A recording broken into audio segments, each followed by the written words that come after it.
शांति शांति शांति। बोले श्यावर रामचंद्र भगवान की जय। बोले सद्गुरुदेव महाराज की जय। परम पूज्य सद्गुरुदेव महाराज की पुण्य स्मृति में आयोजित इस भगवान श्री राम की पुनीत पावन गाथा में अत्यंत भाव के साथ उपस्थित समस्त जिज्ञासु वृंद, अभी आपने भगवान श्री राम की महिमा से अंगद के बलाबल के संदर्भ में चर्चा को श्रवण किया, किस प्रकार से बाली पुत्र अंगद लंका की सभा में अपना पग जमाता है। ये भगवान की कृपा है कि कोई पग को हिला भी नहीं पाता है। और रावण जैसे प्रतापी त्रिलोक विजयी शत्रु को अपने चरणों में झुका देता है। ये भगवान के बल का प्रताप है। भगवान ने अंगद को इतनी शक्ति दी है, एक दर्शन कराया है रावण को कि तू अधर्म का मार्ग छोड़ दे, तू पाप का मार्ग छोड़ दे, अन्यथा तुझे तो मेरा भक्ति जब अपने चरणों में झुका सकता है तो मेरे सन्मुख तू क्या टिक पाएगा। लेकिन वह दुष्ट इतना अहंकारी है, इतना स्वार्थी है, या मैं कहूं वो मदांध है, या दूसरे शब्दों में कहूं मानसिक रूप से वो विकृत हो चुका है। जब मानसिक विकृतता आती है तो हम उचित अनुचित का निर्णय करने की सामर्थ्य समाप्त कर बैठते हैं। उचित और उचित पता ही नहीं रहता कि क्या उचित है और क्या अनुचित है, सब भूल जाते हैं। मेरे मित्रों, भगवान की असीम कृपा जिन पर होती है उन्हीं का मन सही मार्ग पर लेकर के चलता है। अन्यथा आप चिंतन करके देखो कि भले ही ब्रह्मा जी के पुत्र हैं पुलस्त मुनि, पुलस्त के पुत्र हैं विशर्वा ऋषि, आप परंपरा को देखिए और उनका बेटा है ये रावण, परपौत्र है ब्रह्मदेव का। लेकिन ब्रह्मदेव का परपौत्र होने के बाद भी इस बात की गारंटी नहीं है कि उसका मन भगवान में लग जाएगा। उसकी मानसिकता विकृत हो जाती है, भोगों में ऐसा डूब जाता है कि भगवान से द्रोह करने लगता है। और जो भगवान से द्रोह करने लगता है वो अपने कुल का नाश ही कराता है। इस कामांध रावण की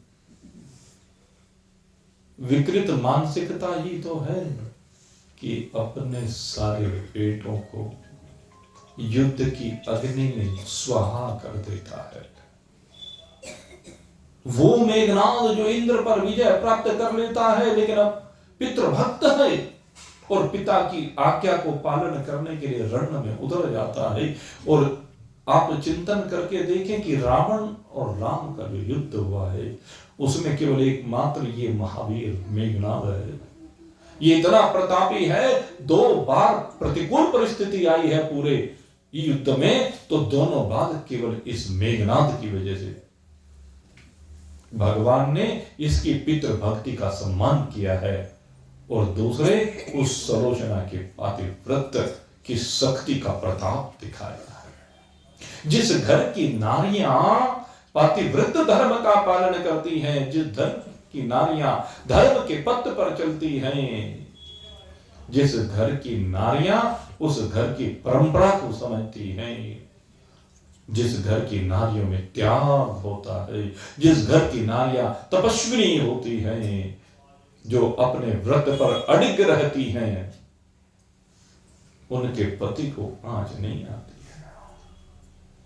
उनके पति को उनके तप का यश मिलता है, उससे शक्ति मिलती है। सुलोचना से शक्ति मिली है, मंदोदरी जैसी मां का आशीर्वाद मिला है मेघनाद को। और जहां तक मैं पिता की बात करूं, पिता तो स्वार्थी है, लेकिन वो स्वार्थी नहीं है। अब मैं तो आज कहता हूं, इस कलयुग में आज बेटे अपने धर्म भूल गए हैं। मेघनाद भले ही राक्षस कुल में उत्पन्न हुआ है, राक्षसी वृत्ति से संयुक्त है, लेकिन एक उसकी सबसे बड़ी विशेषता यह है कि वो पितृभक्त है। एक पितृभक्त राम है और एक पितृभक्त मेघनाद है।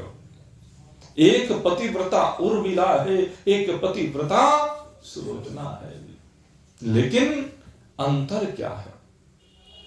कहते एक कि यहां देखो तो त्याग ही त्याग है, कोई कामना नहीं है, कोई वासना नहीं है। और दूसरे के यहां कामनाएं हैं, वासनाएं हैं, भोग है, अधर्म है, पाप है, अनीति है। और इसी की भेंट मेघनाद जैसा पुत्र चढ़ जाता है।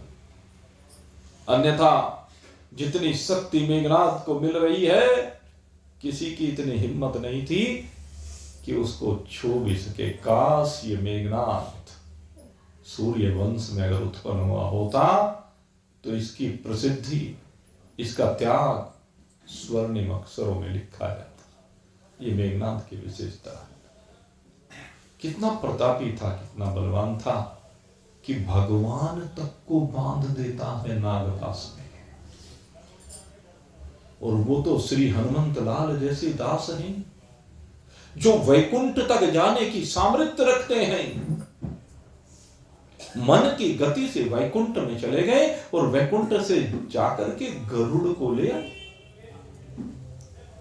लेकिन गरुड़ भी जो सदा भगवान का वाहन का कार्य करता है, वो भी भगवान की लीला को समझ नहीं पाया और मन परेशान हो गया। ये भगवान होकर के ऐसे पड़े हुए हैं, ये मेरे प्रभु।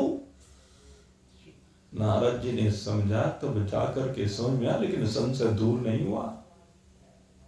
संशय कब दूर हुआ? जब ये गरुड़ गया काकभुसुंड जी के पास। नारद जी की भाषा को नहीं समझा।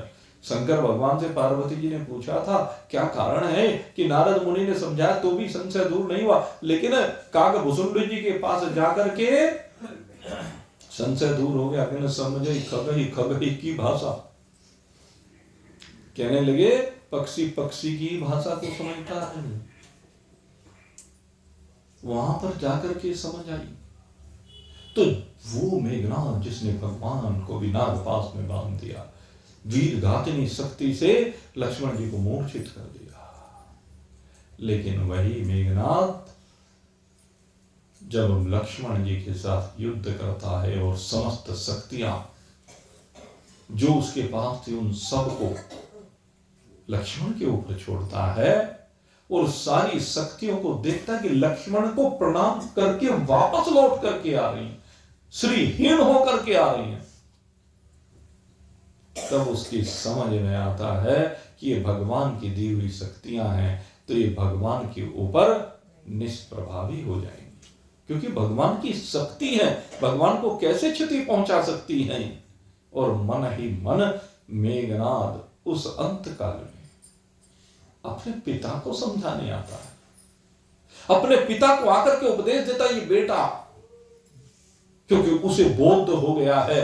बोध तो रावण को भी हो गया था। कहते हैं कि खर दूषण मोहि सम बलवंता तेक मरहि बिन भगवंता। कहते तो ये हैं, लेकिन दो प्रकार से रावण ने कहते हैं अपनी दिमाग को दौड़ाया। कहने लगे एक तो ये सारे आसुरी प्रकृति के व्यक्ति हैं, और जो आसुरी लोग हैं वो भगवान का भजन नहीं कर सकते, तामस देह में भगवान का भजन नहीं कर सकते।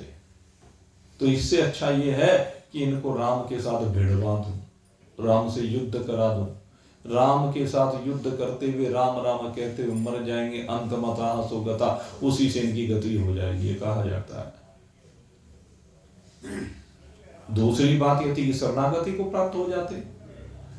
रावण इस बात को नहीं समझ पाया कि जितने ये असुर हैं ये सब तेरे सेवक हैं, ये तेरे आगे पीछे मंडराने वाले, तेरी बात को कैसे काटेंगे। काश रावण ये समझ जाता और स्वयं भगवान की शरण चला जाता। अगर रावण भगवान की शरण में चला जाता तो जितने असुर थे क्या वो भगवान की शरण में ना जाते। केवल वृत्ति को बदलने की आवश्यकता है, उसने अपनी तामसी वृत्ति को बदलना नहीं चाहा। और भगवान कहते हैं कि अगर तुझे अपना उद्धार करना है तो इस तामसी वृत्ति को बदल करके सात्विकता में आना पड़ेगा। हमें अपनी तामसी वृत्ति को बदलना पड़ेगा, तभी हम सात्विकता में आकर के विराजमान हो सकते हैं। जब तक हम तामसी वृत्ति को नहीं बदलेंगे तब तक सात्विकता में नहीं आ सकते, और जब तक सात्विकता में नहीं आएंगे तब तक परमात्मा के स्वरूप का बोध नहीं हो सकता, और जब तक परमात्मा के स्वरूप का बोध नहीं होगा तब तक ये जन्म और मरण के चक्र से मुक्ति हो ही नहीं सकती। बार बार जन्म और मरण के चक्र में पड़ना ही पड़ेगा। ये रामचरितमानस हमारे मन को बदलने के लिए कहते राम जी के चरित्र को इस मन में धारण कीजिए। एक रावण का चरित्र है, एक राम का चरित्र है, कथा तो दोनों की है, लेकिन रावण का चरित्र त्याज्य है। रावण के चरित्र को इसलिए दिखाया गया है कि जो दुष्ट होता है, जो पापी होता है, उसका विनाश किस प्रकार से होता है। कहते हैं 1 लाख पूत 1.25 लाख नाती, ता रावण घर दिया ना लाती। ये विनाश है। कहते इसलिए मन की वृत्ति को बदलिए। ये मानस है, ये एक दिव्य सरोवर है। इस सरोवर के 4 घाट हैं, कर्म का घाट है, एक भक्ति का घाट है, एक ज्ञान का घाट है। इन घाटों पर अलग अलग प्रकार से उपदेश दिया जा रहा है, कल्याण के लिए, ऊपर उठाने के लिए। कर्म के घाट पर आप चिंतन करके देखें, बैठे हुए हैं कौन?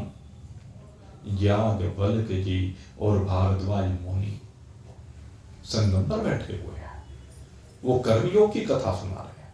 भक्ति के घाट पर असीम श्रद्धा से संयुक्त होकर के गरुड़ जी बैठे हैं, काकभुसुंडी की कथा सुना रहे हैं, जिससे चित्त की एकाग्रता बनती है, संशय निवृत्त होते हैं, विक्षिप्तता समाप्त होती है, विषयों के प्रति जो लगाव है वो समाप्त होता है, भगवान में मन रमण करने लगता है भक्ति के पथ पर जाकर के। और फिर भगवान भक्ति को लेकर के जाते हैं किसी संत की शरण में। वो ज्ञान का घाट है जहां पर बैठे हुए हैं स्वयं भगवान सदाशिव सदगुरु का कुंभ ऋषि की शरण।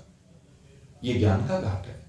तीनों जगह पर कथा चल रही है, लेकिन एक चौथा घाट है, और ये जो चौथा घाट है ये सबसे श्रेष्ठ घाट माना जाता है। कहते इसमें न कर्म की बात है, न भक्ति की बात है, न ज्ञान की बात है, इसमें तो बस समर्पण की बात है। इसमें केवल आपको समर्पण करना है, आपको भगवान को अपने आप को समर्पित कर देना है। और भगवान कहते हैं जो मुझे अपने आप को समर्पित कर देता है, सर्वधर्मान् परित्यज्य मामेकं शरणं व्रज, अहं त्वा सर्वपापेभ्यो मोक्षयिष्यामि मा शुचः। कहते जो सबसे श्रेष्ठतम गति है वो मैं प्रदान कर देता हूं। इसलिए शरणागति का जो घाट है ये सबसे श्रेष्ठ घाट माना जाता है। फिर यहाँ आपको साधनों की आवश्यकता नहीं, क्योंकि शरणागति से बड़ा कोई दूसरा साधन नहीं है। रावण ये नहीं समझ सका कि मैं भगवान की अगर शरण चला जाऊं तो मेरे जन्म जन्मांतर के पाप ताप, मेरे असुरों के जन्म जन्मांतर के पाप ताप सदा के लिए निवृत्त हो जाएंगे। मेरे मित्रों, संसार की शरण में क्या जाते हो? राम जी के परिवार का सबका चरित्र देखिए, सब किसकी शरण में गए हैं? कहते सब धर्म की शरण में गए हैं, सारे धर्म की शरण में है, कोई भी धर्म से विमुख नहीं हुआ। और अयोध्या का राज सिंहासन फुटबॉल की गेंद की तरह से कभी इधर से उधर जाता है, उधर से उधर जाता है। राम जी भरत की ओर ठोकर मार देते हैं, भरत जी राम की ओर ठोकर मार देते हैं, फिर राम जी भरत की ओर ठोकर मार देते हैं, फिर भरत जी शत्रुघ्न की ओर ठोकर मार देते हैं। ये है, अरे परिवार होता है, ये मर्यादा पुरुषोत्तम की कथा है। इस मर्यादा पुरुषोत्तम की कथा में कैसे परिवारों को बनाया जाता है। भाइयों के बीच विवाद नहीं होना चाहिए, संपत्ति को लेकर के विवाद नहीं होना चाहिए, आपस में एक दूसरे को सहयोग करते हुए, एक दूसरे के साथ प्रेम के साथ व्यवहार करते हुए रहना चाहिए। अगर यदि कोई भाई दिक्कत में है तो सबको आगे बढ़ करके सब मिल उसका हाथ बटाएं।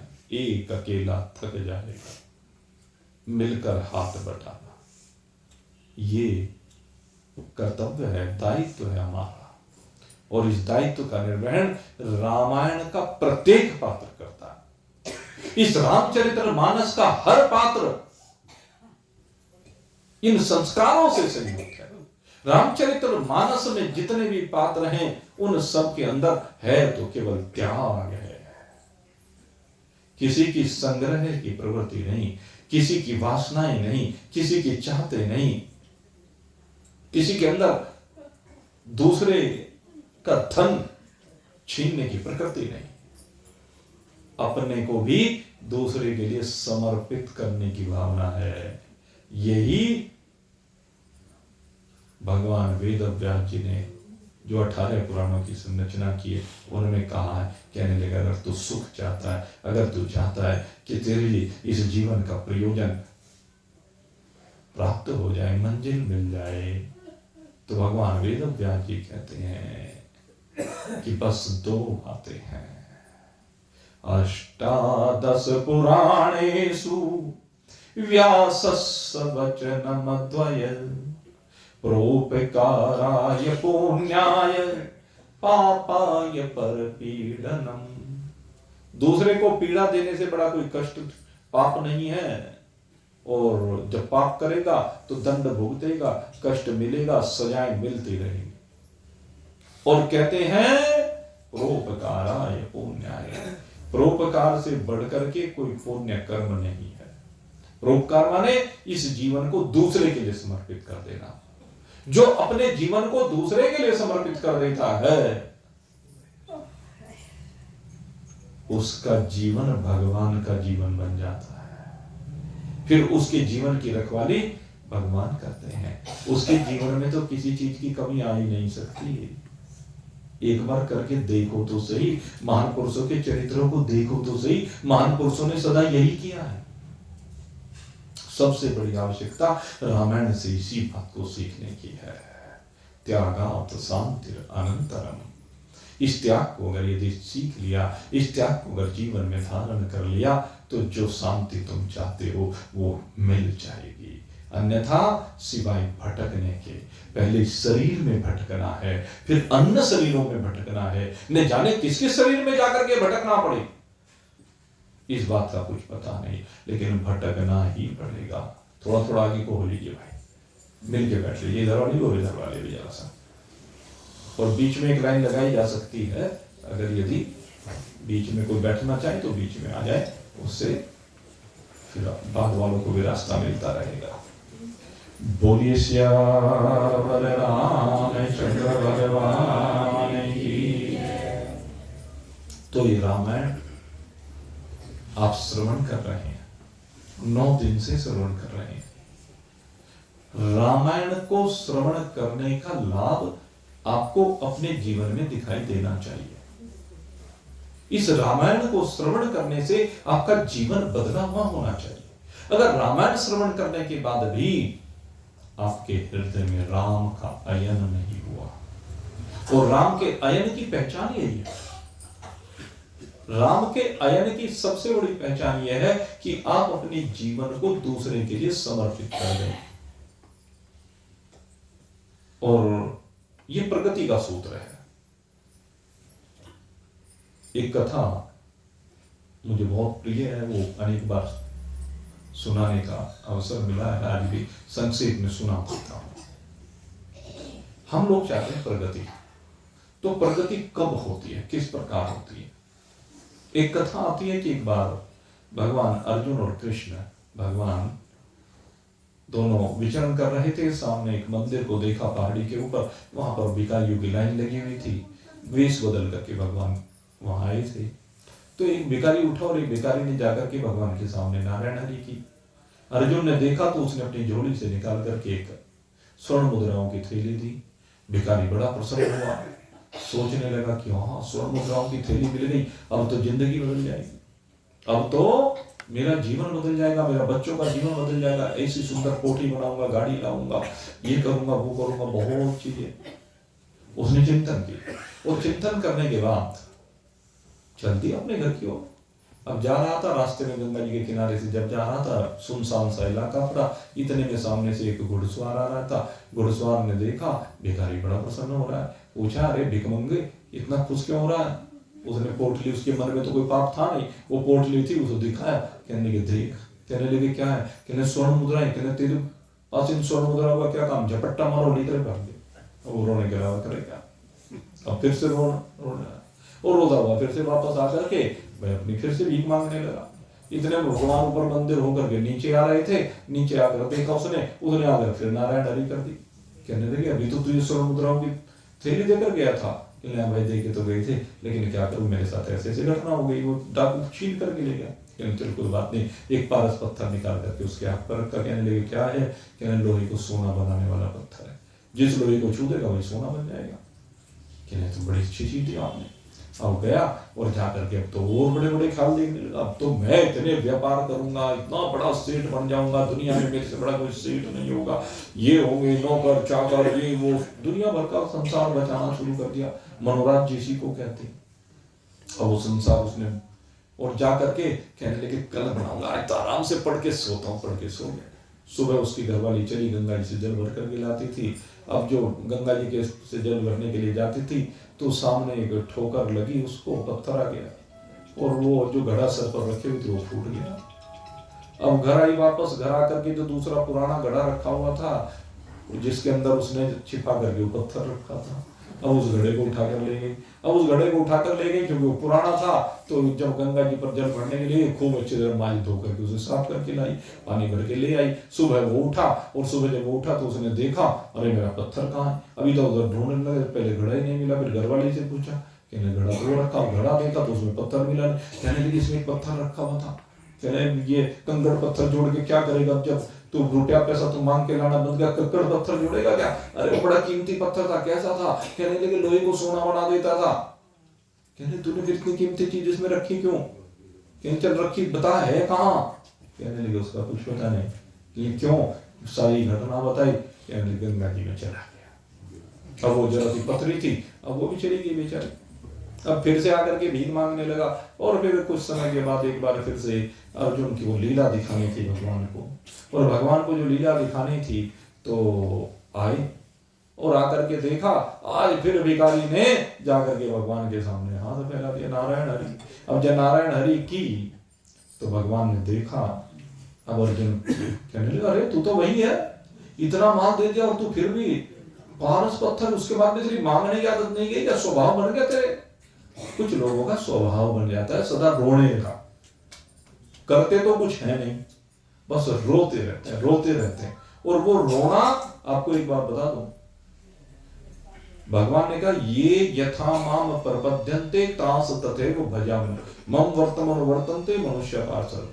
भगवान कहते हैं जो जिसकी जैसी भावना होती है ना, जो व्यक्ति सारी जिंदगी रोता रहता है ना, दूसरे के आगे रोना उसका समाप्त नहीं होके देता, बस रोता ही रहेगा। आपको बता दे, जो रोने वाले होते हैं ना, भगवान कहता है तेरी जैसी प्रवृत्ति रोने की है ना, बस रोता ही रहेगा तो सारी जिंदगी, तो कभी जिंदगी में कुछ नहीं कर पाएगा।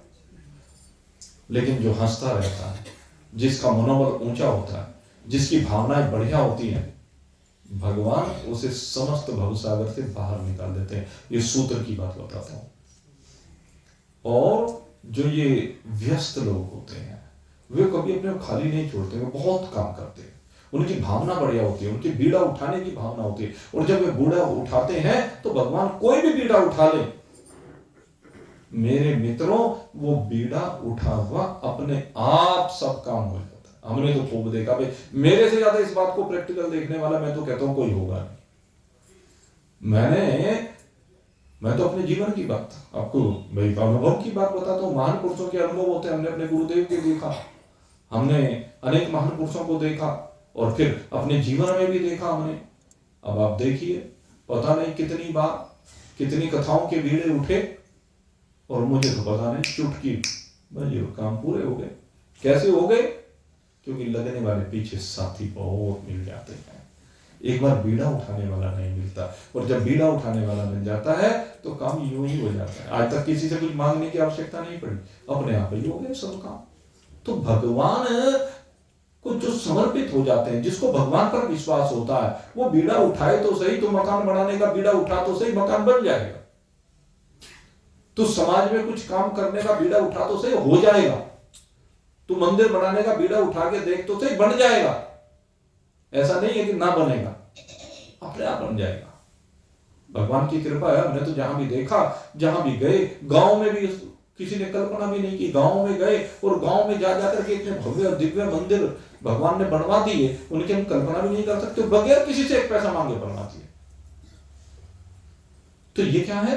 एक बीड़ा उठाने की बात है। अपने जीवन में कुछ बीड़ा उठाओ तो सही, कुछ हिम्मत दिखाओ तो सही, कुछ करने की भावना लाओ तो सही। और सदा रोते ही रही। परिवार के लिए तेरे पास बहुत कुछ है, परमार्थ के लिए तेरे पास ना समय है, ना पैसा है, ना मन है। अरे मेरे मित्र, परमार्थ के लिए कुछ करना शुरू कर, फिर देखना। ये दृष्टांत जो मैं आपको सुना रहा हूं, ये उसका सबसे बड़ा प्रमाण है। इस दृष्टांत में क्या है? अब जैसे उसने हाथ फैलाया, अर्जुन ने सब बात कहने लगे, तो ये आदत पड़ गई। नहीं, आदत नहीं भाई, ऐसे ऐसे हो गया, दुर्भाग्य है, भाग्य टूटा हुआ है। कहने लगे अच्छा, आज फिर तेरे भाग्य को बदलने का प्रयास करता हूं। भगवान ने हाथ पकड़ लिया अर्जुन का, कहने लगे तेरे से भाग्य नहीं बदलेगा। हम जो चाहते हैं कि किसी के भाग्य को हम बदल दें, हम किसी के भाग्य को नहीं बदल सकते। भाग्य कौन बदल सकता है? कहने लगे तो संत बदल सकता है या भगवंत बदल सकता है, दूसरा भाग्य नहीं बदल सकता। किसी संत की शरण को ग्रहण कर लो, वो आपको भगवान के चरणों में ला करके टिका देगा और वहां भगवान आपका भाग्य बदल देंगे। ये नियम की बात है, सूत्र की बात है, और यही हुआ। अब भगवान कहते हैं अर्जुन उठा, और भगवान ने अपनी जेब से एक सिक्का पड़ा हुआ था जेब में, 1 रुपया, वो 1 रुपया निकाल करके उसकी हथेली पर रख दिया। आज भिखारी ने देखा 1 रुपये का सिक्का, उस 1 रुपये के सिक्के को उसने देखा और उस 1 रुपये के सिक्के को देख के आज उसी से प्रसन्न हो गए। अब कोई मनोराज्य नहीं बनाया, कहने लगे 1 मिल गया, संतुष्टि हो गई, और संतुष्टि होकर के चल दिया।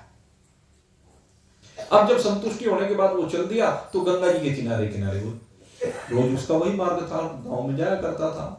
तो जब वो जा रहा था, उसने आज देखा सामने एक मछुआरा मछलियां पकड़ रहा था, गंगा जी में अपना कांटा कूटा डाल रखा था, एक सुनहरी सी मछली फंसी उसमें। उसने देखा और देख करके वो मछली की तरफ को देखने लगा, और जैसे मछली की तरफ को देखा, ध्यान करना, गौर करना, ये कथा आपके लिए है, ये रामायण का सार है, समझ लेना जो आपके सामने आ रहा है, और ये जिंदगी का सार है, 18 पुराणों का सार है।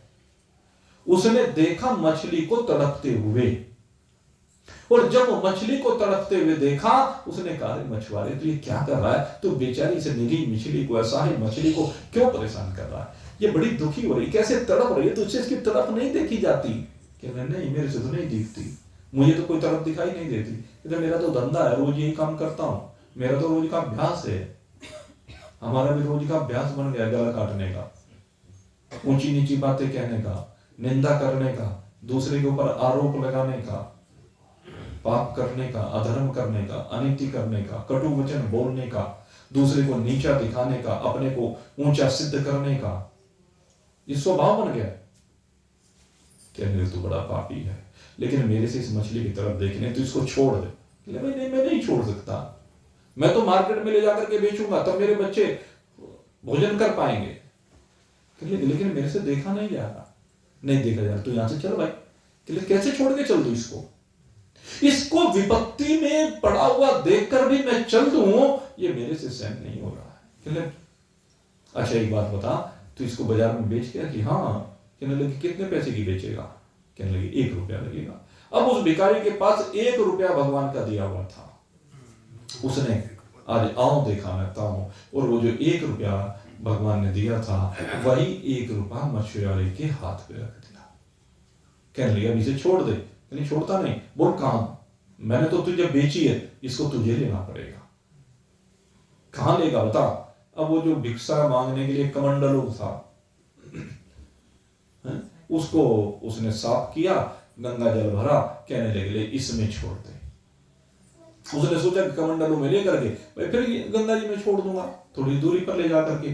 तो उसने उस मछली को उस कमंडलू में छोड़ा, और जैसे ही मछली कमंडलू में आई, वो तड़प रही थी, वो प्यासी थी, क्योंकि पानी के बगैर जीवन नहीं है। लेकिन मछली का नियम है कि जब भी उसको पानी पीना होता है, उसे उलटना पड़ता है। और वो जैसे उल्टी कर दी, उसने उलटते ही उल्टी कर दी, और जैसे उसने उल्टी की, वो तो पानी पीने लगी, उसके मुख से वो पत्थरी निकल करके आई। उस चमकदार पत्थर को जैसे ही देखा उस मछुआरे ने, तो तुरंत कहने लगा अरे मिल गया मिल गया मिल गया। और जब उसने कहा कि मिल गया, उसने तो कहा पत्थर मिल गया। वो जो डाकू उसकी पोटली छीन करके गया था, सामने से वो आ रहा था, उसने सोचा यहां तो आज भीड़ लगी हुई है कि आज तो फंस गया। वो तेजी से दौड़ा हुआ उसके पास, कहने भाई चुप चुप चुप चुप, किसी को कुछ कहने की जरूरत नहीं। वो पोटली निकाली और उसके हाथ पर। अब मछुआरे वो जो भिखारी था, उसका जीवन बदल गया। अब उसे भीख मांगने की जरूरत है क्या? लेकिन कब बदला, ध्यान करना। 2 बार में उसने सोचा अपने बारे में, और दोनों बार जब अपने आप बारे में सोचा तो उसका भाग्य बदला नहीं, भाग्य बदलते बदलते भी उलट गया। लेकिन जिस समय उसने सोचा कि मैं इस मछली के लिए अपनी जो भी आमदनी थी, उस दिन क्या थी, उसकी आमदनी तो थी, वो उसका सर्वस्व था, वो सारे का सारा उसने उस मछुआरे के हाथ में रख दिया। और जैसे ही मछुआरे के हाथ में रखा, मछली उसे मिली, तो जीवन बदल गया। मेरे मित्रों, यही मैं समझाना चाहता हूं। जब अपने जीवन को दूसरे के लिए जीना शुरू कर दोगे, जब ये भगवान ने जो तन दिया है, तुम रोज इससे व्यापार करते हो, कोई नौकरी करता है, कोई मजदूरी करता है, कोई व्यापार करता है, जो भी कुछ करता है, जो भी कुछ आपकी अर्निंग होती है, उस अर्निंग को जब तक ये सोचते रहोगे कि मैं अपने ऊपर लगाऊंगा, अपने ऊपर खर्च करूंगा, अपने बाल बच्चों के ऊपर खर्च करूंगा, मकान पे खर्च करूंगा, शिक्षा पे खर्च करूंगा, तब तक उन्नति हो नहीं सकती। ये सूत्र बता रहा हूं आपको। उन्नति कब होगी? जब यही काम दूसरे के लिए करना शुरू कर दोगे, उन्नति हो जाएगी। ये मछुआरे का जो दृष्टांत है, ये जो भिखारी का दृष्टांत है, इसमें दोनों की परिस्थितियों को देख लेना। मछुआरा तो मछुआरे का मछुआरा रहा सारी जिंदगी, क्योंकि उसने दया नहीं दिखाई, उसने धर्म करना नहीं छोड़ा, उसने पाप करना नहीं छोड़ा, इसलिए मछुआरा तो मछुआरा ही रहा, आगे दुर्गति को प्राप्त हुआ। लेकिन वो भिखारी, जब उसने देख लिया कि जीवन दूसरे के लिए मिला है, तो भगवान ने जो उसको दिया है, भगवान के दिए हुए का उसने सदुपयोग करना शुरू किया। अक्रूर जी को शमंतक मणि मिल गई, 1.25 मन सोना रोज देती थी, तो तीर्थों पे जा जाके उसने धर्मशालाएं बनवानी शुरू कर दी, मंदिर बनवाने शुरू कर दिए, भंडारी चलाने शुरू कर दी। मेरे मित्रों, आप क्यों नहीं कर रहे इस काम को? सोच के देखो। अरे एक भिखारी जब अपना सर्वस्व दे सकता है उस मछली को बचाने के लिए, क्या हम अपना एक अंश नहीं दे सकते? राम कथा यही सिखाती है, कुछ देना सीखो, कुछ झकना सीखो, कुछ सहयोग करना सीखो, और फिर देखो रामचरितमानस के पन्नों पर अमर कौन है? कौन अमर है? राम अमर है, राम का परिवार अमर है, और अमर तो रावण भी है। लेकिन राम की जय जयकार की जाती है, राम की भक्ति की जाती है, राम का पूजन किया जाता है, राम को दिल में बसाया जाता है, और रावण के पुतले जलाए जाते हैं आज भी। रावण तो न जाने कब का मर गया था, लेकिन रावण के पुतले आज भी जलाए जाते हैं, क्योंकि ये रावण हम सब के अंदर बैठा हुआ है। इस रावण को जलाने की जरूरत है। जिस दिन रावण को जलाने की सामर्थ्य हमारे में आ जाएगी, जिस दिन हम अपना जीवन दूसरे के लिए समर्पित करना सीख जाएंगे। अरे तू भी तो कुछ समर्पित करके देख, जरा सोचा तूने कभी इस बारे में?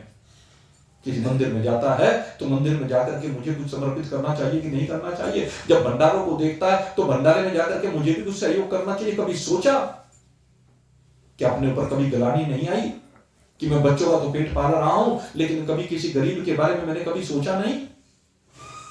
ये गलानी होनी चाहिए अपने अंदर। मेरे मित्रों, देखो अपने अंदर, तुम्हारे हाथ से जो भी हो सके करो।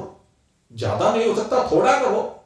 अरे अगर यदि 2 रोटी खाने को मिली है, उसका एक टुकड़ा तो दे सकते हो, इतना तो कर ही सकते हो। चाहे तुम व्रत कर रहे हो, 8 दिन में भोजन मिला है, लेकिन जितना भोजन मिला है उसका एक अंश नहीं निकाल सकते क्या? जरा विचार करके देखो, कभी क्या किसी गरीब को वस्त्र पहनाए हैं? अरे हमारे यहां बहाने बनाए हैं, पितरों के पूजन होते हैं, उन पितरों का पूजन जब भी करो तो उस पर वस्त्र जरूर रखो। ये अपने जीवन में सिद्धांत बना लो। जब आप कोई पूजा करते हैं, हमने देखा, अब मैं कल एक जगह देख रहा था, एक मंदिर की स्थापना करा के आया कल, तो वहां पर देखा जो यजमान है, ये यजमान पूजा तो कर रहे हैं, पंडित जी बेचारे लगे हैं, कई घंटे तक पूजा करते रहे, लेकिन जब हम देवताओं का पूजन करते हैं तो देवताओं के पूजन में हम फूल भी चढ़ा रहे हैं, फल भी चढ़ा रहे हैं, लेकिन दक्षिणा नहीं चढ़ा रहे। पंडित जी कह रहे हैं पुष्पम समर्पयामि, फलम समर्पयामि, तांगम पुंग फलम समर्पयामि, इत्यादि इत्यादि, और वो कहते हैं दक्षिणाम समर्पयामि। ये सूत्र है, जब आप किसी का भी पूजन करते हैं तो दक्षिणा चढ़ानी जरूरी है, लेकिन हम उस दक्षिणा के नाम पीछे हट जाते हैं।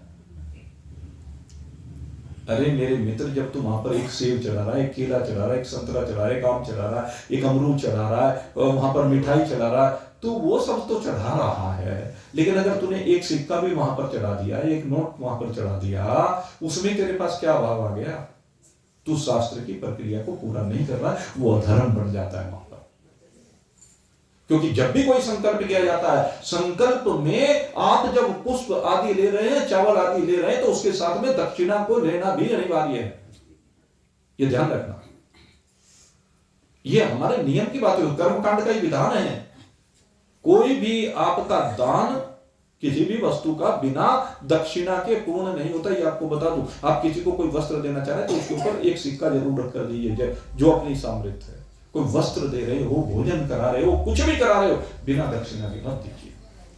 जब किसी पंडित को आप देते, किसी भी कर्मकांड के लिए देते हैं, उसकी बात मैं कर रहा हूं, लेकिन हम उसमें पीछे हट जाते हैं। ये अनीति है, ये अधर्म बन जाता है। कर रहे धर्म, धर्म करते करते अधर्म हो जाता है। तो इन चीजों को क्या है कि अपने मनोभाव को बदलने की आवश्यकता है। रामायण आपके मनोभाव को बदलती है कि अपने जीवन को दूसरे के लिए समर्पित कीजिए। यही हो रहा है। मेघनाद ने अपने पिता के लिए अपने जीवन को समर्पित कर दिया। राम कथा, इस राम रावण युद्ध में मैं तो सबसे श्रेष्ठ चरित्र इस मेघनाद का मानता हूं, जिसने बोध तो हो गया कि ये भगवान हैं, लेकिन पिता के लिए अपने शरीर की आहुति दे दी। कुंभकर्ण ने अपने भाई के लिए अपनी आहुति दे दी। राम और रावण का बड़ा भयंकर युद्ध हुआ, आप जानते हैं, बड़ा युद्ध होता रहा, लेकिन आखिर में आपको पता ही है भाई, यतो धर्मस् ततो जय, धर्म की सदा जय होती है। एक दिन रावण को भी भगवान के सन्मुख जाना ही पड़ा। उसके बाद भगवान ने विभीषण का राज तिलक कराया, सीता जी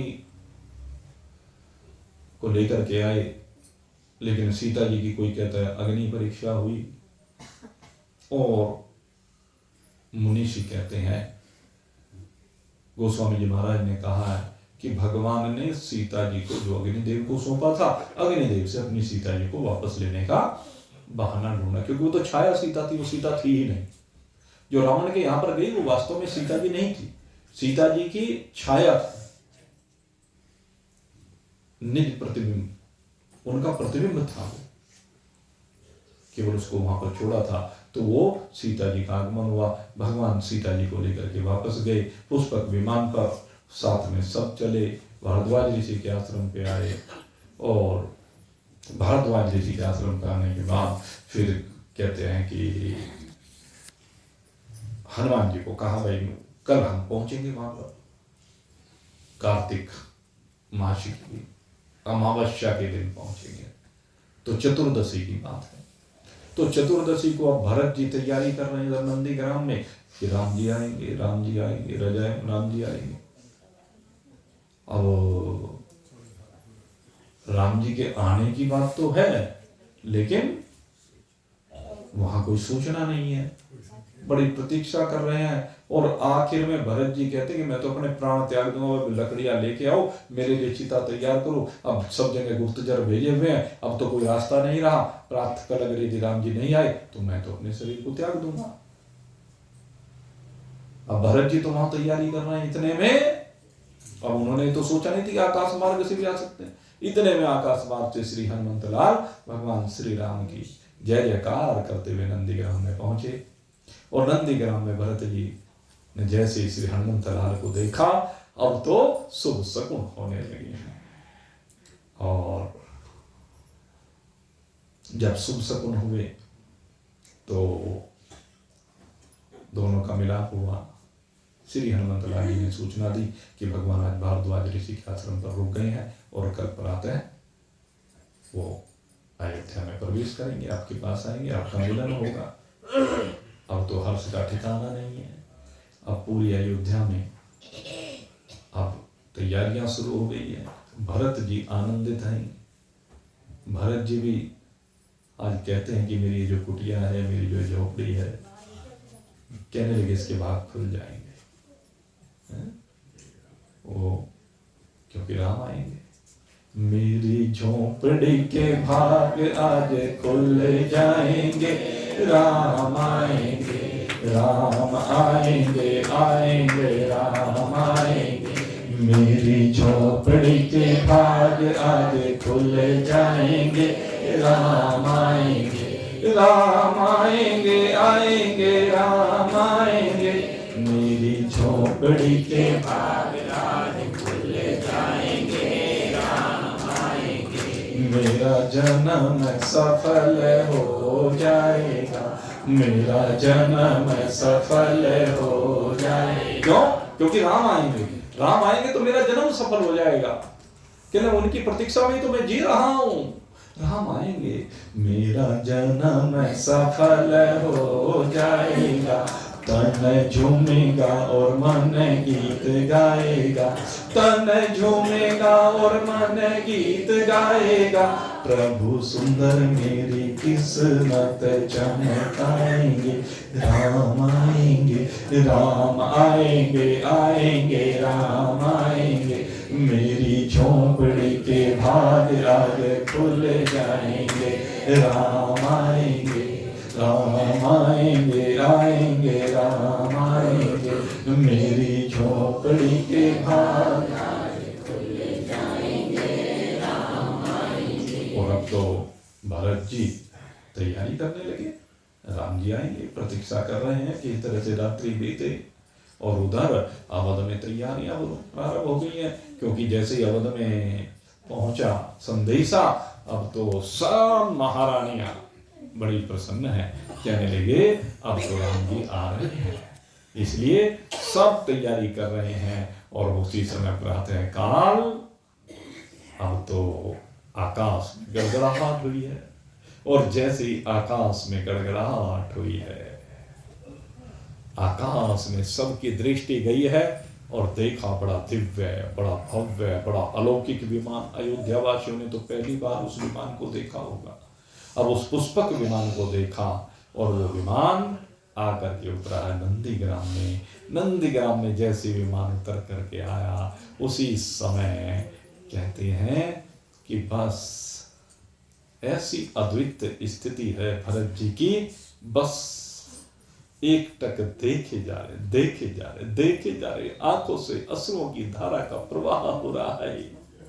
राम जी ने देखा भरत को और आगे बढ़ते गए, दौड़ करके अपने भरत को अपनी भुजाएं फैलाई हैं और अपने हृदय से लगाया है। आज इस नंदीग्राम में अवध की इस पवित्र पावन भूमि पर मेरे राम का और भरत जी का मिलाप हुआ है।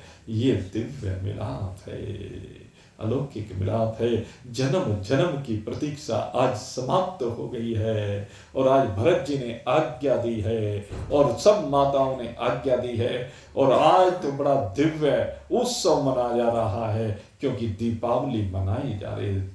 दिव्य दिवस है। राम जी के आगमन की खुशी में सर्वत्र घरों को सजाया जा रहा है, बंदरवार सजाई जा रही है, छिड़काव किए जा रहे हैं। बस एक ही संदेशा है, सजा लो घर को गुलशन सा, अवध में राम आए हैं। सजा लो घर को गुलशन सा, अवध में राम आए हैं। लगे कुटिया भी दुल्हन सी, मेरे सरकार आए हैं। सजा लो घर को दुल्हन सा, अवध में राम आए हैं। और भक्त लोग कह रहे हैं, पखारो इनके चरणों को, बहाकर प्रेम की गंगा। पखारो इनके चरणों को, बहाकर प्रेम की गंगा। बिछा दो अपनी पलकों को, बिछा दो अपनी पलकों को, अवध में राम आए हैं। सजा लो घर को दुल्हन सा, अवध में राम आए हैं। लगी कुटिया भी दुल्हन सी, मेरे सरकार आए हैं। सजा लो घर को गुलशन सा, अवध में राम आए हैं। और अब भगवान से प्रार्थना कर रहे हैं, सब अवधवासी कह रहे हैं, प्रभु अब की बार तो चले गए थे, लेकिन अब आप हमारे जीवन में आ गए हैं, अब हमारे जीवन में आकर के फिर जाने का नाम मत लेना। तुम आकर फिर नहीं जाना, तुम आकर फिर नहीं जाना। मेरी इस सोनी बगिया से तुम आकर फिर नहीं जाना।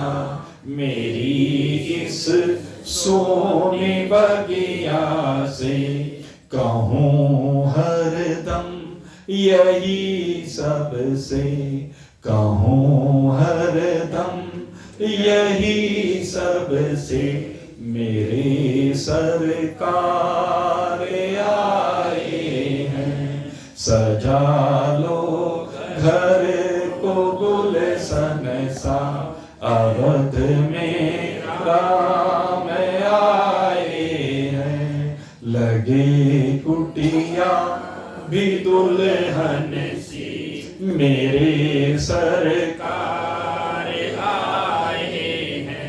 उमड़ आई मेरी आंखें देख कर अपने राघव को, उमड़ आई मेरी आंखें देख कर अपने राघव को। जब एक भक्त भगवान को देखता है तो उसकी आंखों में वो गंगा और यमुना जो प्रकट हो जाती है, ऐसा लगता है बाढ़ आ गई है। आज अवधवासियों की आंखों में गंगा यमुना प्रकट हो गई है।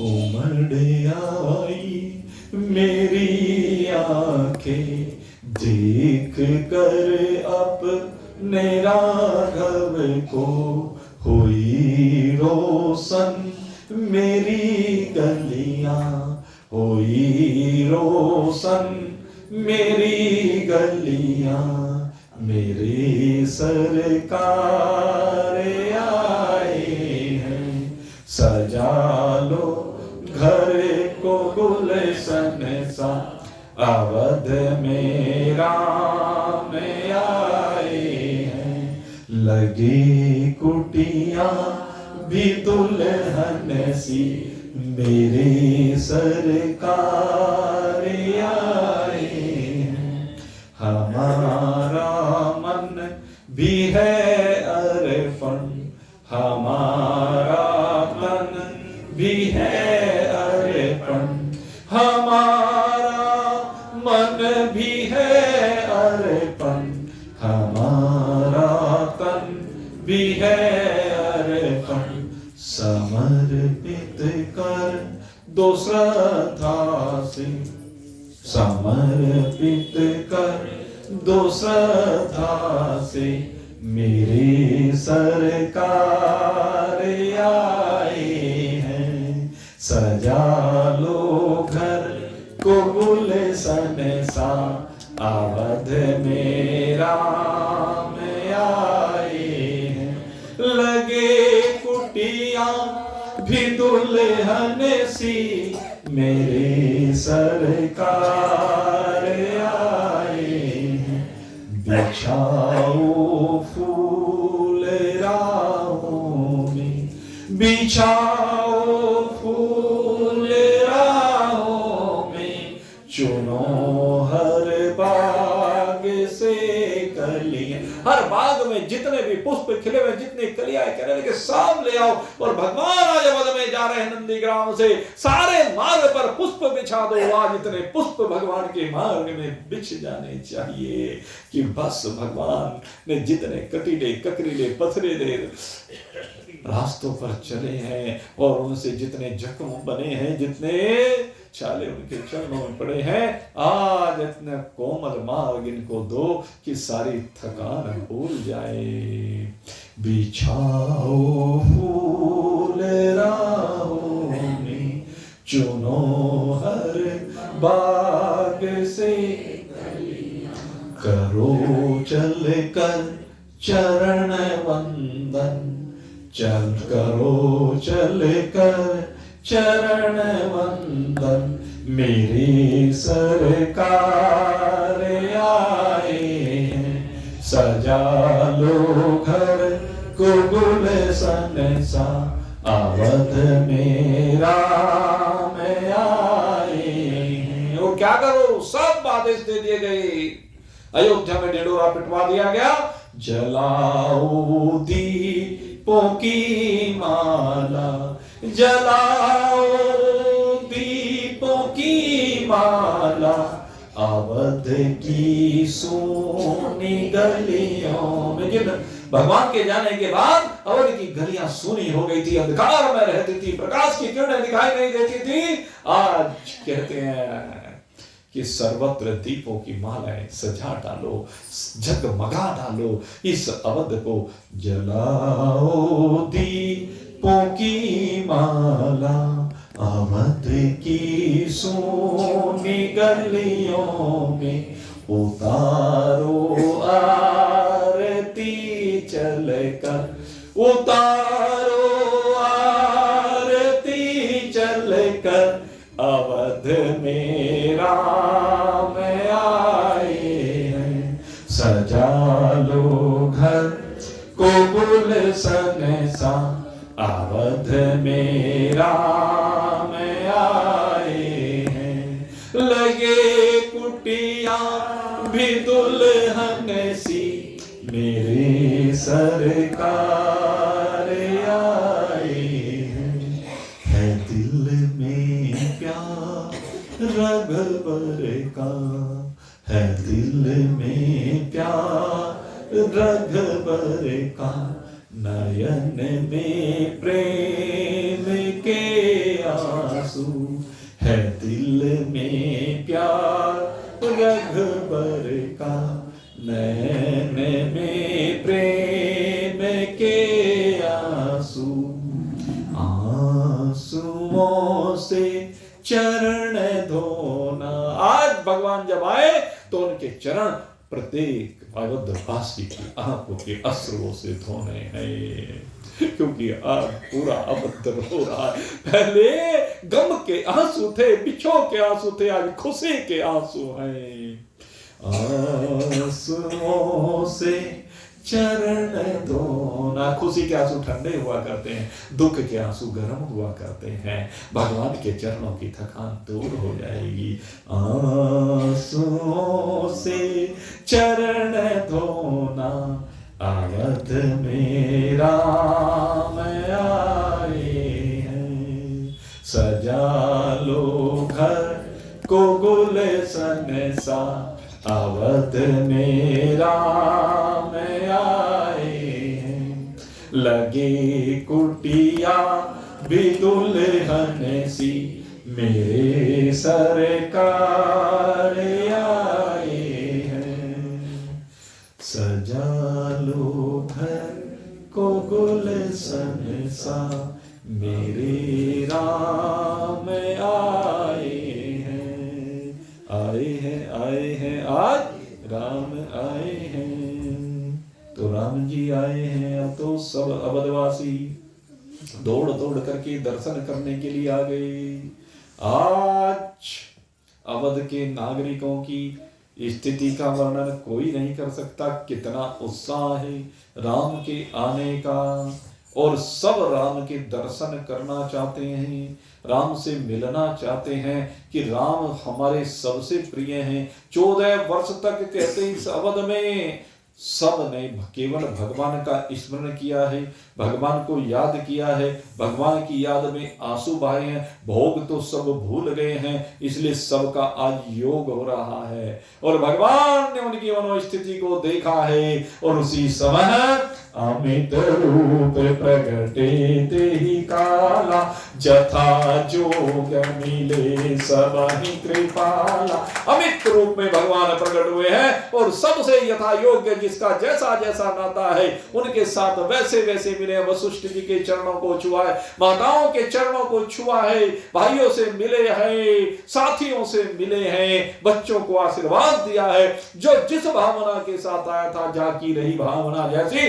प्रभु मुहूर्त तीन देखी तैसी। और अवध की शोभा का वर्णन आज कौन कर सकता है। आज सारे अवध को सजाया गया है, सुंदर सुंदर फूलों से सजाया गया है। आज सारे अवध में दीप मालिकाएं जलाई गई हैं। अवध आज चमक रहा है। क्या अद्भुत शोभा है इस अवध की। कहते हैं त्रेता युग में तो भाई शोभा को शायद हमने ना देखा हो, लेकिन अभी भाई जनवरी को लगा है कि उस अवध की शोभा क्या रही होगी। जो शोभा अब थी, इससे कम शोभा तो उस समय भी नहीं हुई होगी, इससे ज्यादा ही हुई होगी। लेकिन उसकी एक झलक देखने का अवसर हम सबको मिल गया है। इसके लिए हम धन्यवाद करते हैं उन सब का जिन्होंने प्राण को लाने के लिए अपने प्राणों को समर्पित किया है, अपनी आहुतियां दी है, अपना तन मन धन सब कुछ समर्पित किया है ये राम को लाने के लिए अभियान। इसमें न जाने कितने साथी हमारे केवल प्रतीक्षा करते रह गए और प्रतीक्षा करते करते इन प्राणों की आहुति भी दे दी।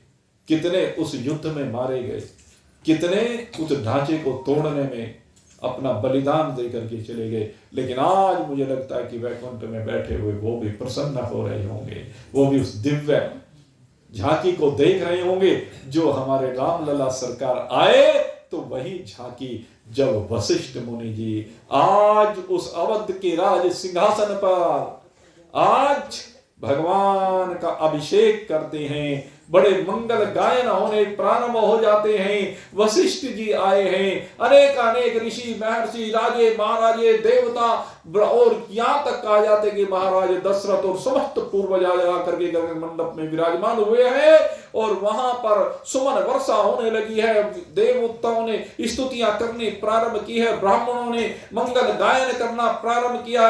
मंगलम भगवान विष्णु मंगलम गरुड़ध्वज मंगलम पुंडरीकाक्षः मंगलाय तनुर्हरे सर्वमंगल मांगल्ये शिवे सर्वार्थ साधिके शरण्ये त्र्यंबके गौरी नारायणी नमोस्तुते।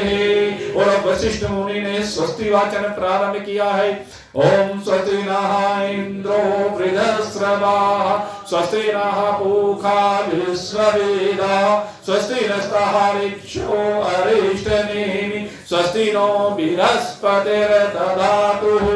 और ब्राह्मणों ने जैसे स्वस्ति वाचन प्रारंभ किया है उसी समय आकाश से पुष्पों की वर्षा होनी प्रारंभ हो गई है। और जैसे ही आकाश से पुष्पों की वर्षा प्रारंभ हुई है उसी समय वशिष्ठ जी आगे बढ़े हैं। भगवान विराजमान है उस अयोध्या के राज सिंहासन पर, बराबर में वाहन में माता जानकी विराजमान है। और वशिष्ठ जी ने चंदन लिया है और चंदन लेकर के आज भगवान के मस्तक पर तिलक करने लगे हैं। प्रथम तिलक वशिष्ठ मुनि कीना पुनि सब विप्रण आयुष दीना पुनि सब विप्रण आयुष देना। और सबने आकर के मंगल गायन किया है और आशीर्वाद देना प्रारंभ किया। सर्वत्र जय जयकार होने लगी है। राजा राम राम राम सीता राम राम राम राजा राम राम राम सीता राम राम राम राजा राम राम राम सीता राम राम। मंगल भवन अमंगल हारी प्रभु दशरथ अधीर बिहारी। राम सिया राम जय जय राम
सुंदरम पटपीत मानव तड़ित रुचि सुचि नौमि जनक सुतावरम भज दीन बंधु दिनेश दानव दैत्य वंश निकंदनम रघुनंद आनंद चंद कौशल चंद दशरथ नंदनम शिर मुकुट कुंडल तिलक चारु उदारो अंग विभूषणम आजानुभुज सर चाप धर संग्राम जित खर दूषणम इति वदति तुलसीदास शंकर शेष मुनि मनरंजनम मम हृदय कंज निवास गुरु का मादिखल दल गंजनम मन जाय राज मिलऊं सोहर सहज सुंदर सावेरो करुणा निधान सुजान शील स्नेहु जानत रावेरो एहि भांति गौरी आशीष सुनि सिय सहित हर्षिलानी तुलसी भवानी पूज्य पुनि पुनि मुदित मन मंदिर चली जानी गौरी अनुकूल सियहि हर्षिल जाई कही मंजूर मंगल मूल पाव अंग थर कर लगे शियावर राम जय जय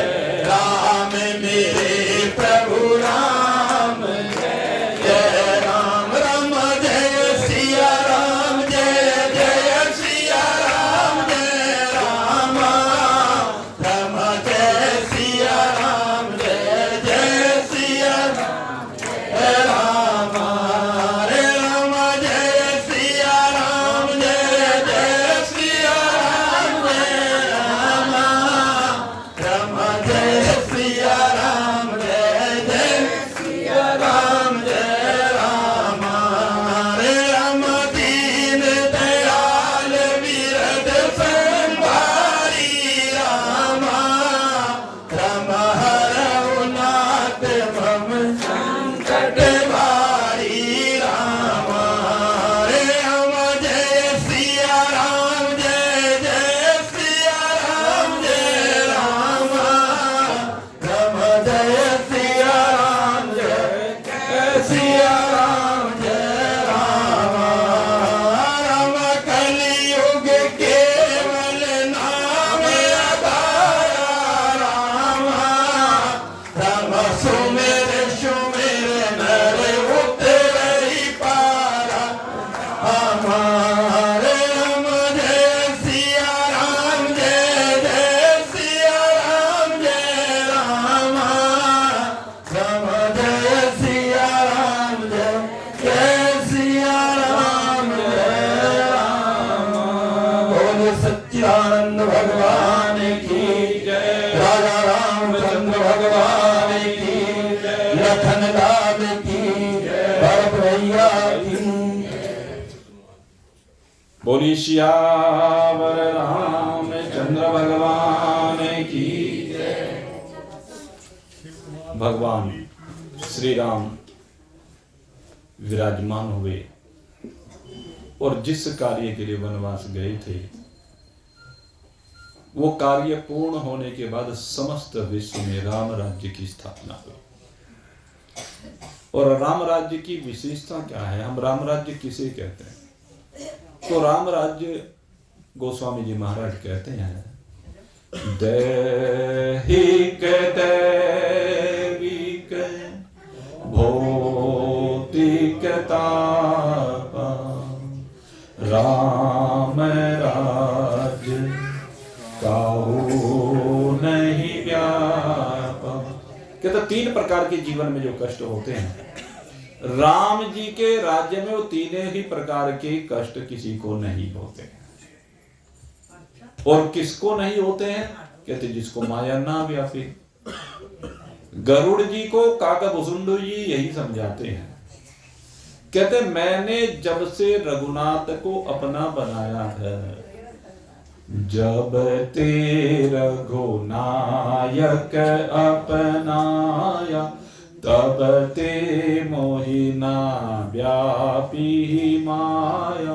कहते जब से मैंने रघुनायक को अपने जीवन में समाहित किया है, तब से माया का प्रभाव मेरे ऊपर नहीं हुआ है। इसलिए हे खगेश, अब अपना अनुभव बताता हूं। निज अनुभव अब काहू खगेसा, बिन हरि भजन न जाहि कलेसा। कहते हरि के भजन के बिना जीवन के क्लेश नहीं जा सकते। हरि का जब हम भजन करते हैं, भजन करने का तात्पर्य है कि भगवान का नाम लेना, और दूसरी बात क्या है? भगवान के काम करना। तो दोनों भाई बोलो, देखो भजन और काम दोनों करना पड़ेगा, तब वही भजन कहलाता है। अब भगवान सदाशिव कहते हैं भवानी, इस प्रकार से अवध में ही नहीं संपूर्ण धरा पर राम राज्य की स्थापना हुई। अवध में तो अगर करनी होती तो उसी समय कर देते, लेकिन भगवान ने सब जगह जाकर जहां जहां भी जो आसुरी प्रवृत्ति के लोग थे, या तो उनका विध्वंस किया या उनकी उस प्रकृति का विध्वंस किया। तो जिस प्रकार से भी बात बनी, उसी प्रकार से भगवान ने बात बनाई। राम राज्य की स्थापना हुई। गिरिजा सुना हो बिसद यह कथा, मैं सब कही मोर मति कहता। जैसी मेरी मति, उसके अनुसार मैंने तुम्हें ये कथा कही। और जब ये कथा पार्वती जी ने सुनी, तो आज पार्वती जी कहती है, धन्य धन्य में धन्य पुरारी, सुनहु राम गुण भव भयहारी। हे भगवान भोलेनाथ, मैं धन्य हो गई जो आपके श्रीमुख से ये राम जी की कथा सुनने का सुअवसर मुझे मिला। मैं कृतार्थ हो गई। जन्म जन्म के मेरे पापों की इतिश्री हो गई, और अब मेरे हृदय में भी आप ही की तरह से सो मम इष्ट देव रघुवीरा, जिस प्रकार से आपके इष्ट देव रघुवीर हैं, उसी प्रकार से रघुवीर अब मेरे भी इष्ट हैं, मेरे भी परमात्मा है। मैं उन भगवान के चरणों में कोटिस कोटिस प्रणाम करती हूँ।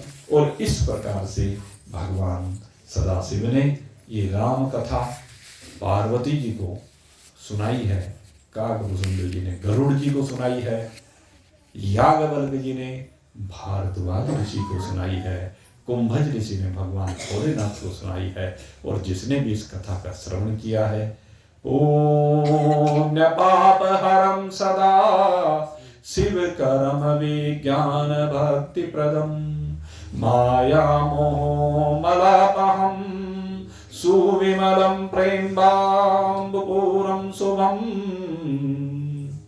कहते जिसने भी इस कथा का श्रवण किया है, इस पुण्य कारिणी कथा ने उनके पापों का हरण करके उनका कल्याण किया है, उनको वो ज्ञान और भक्ति प्रदान की है।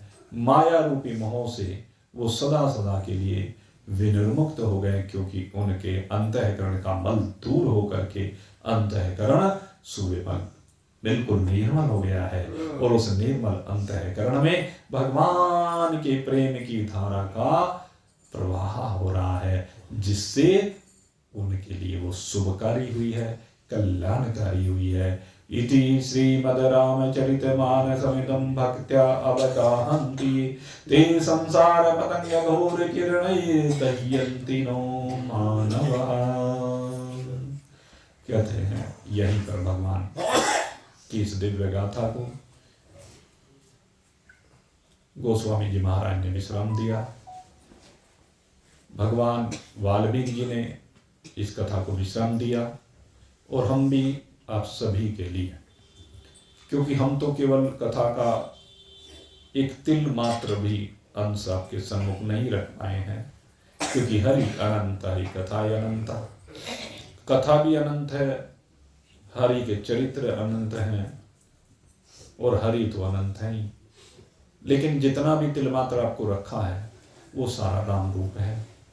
उस राम को अपने हृदय में धारण कीजिए और अपनी अनंतता, असीमता, अखंडता, एक रसता को अनुभूत करके आनंदित हो जाइए।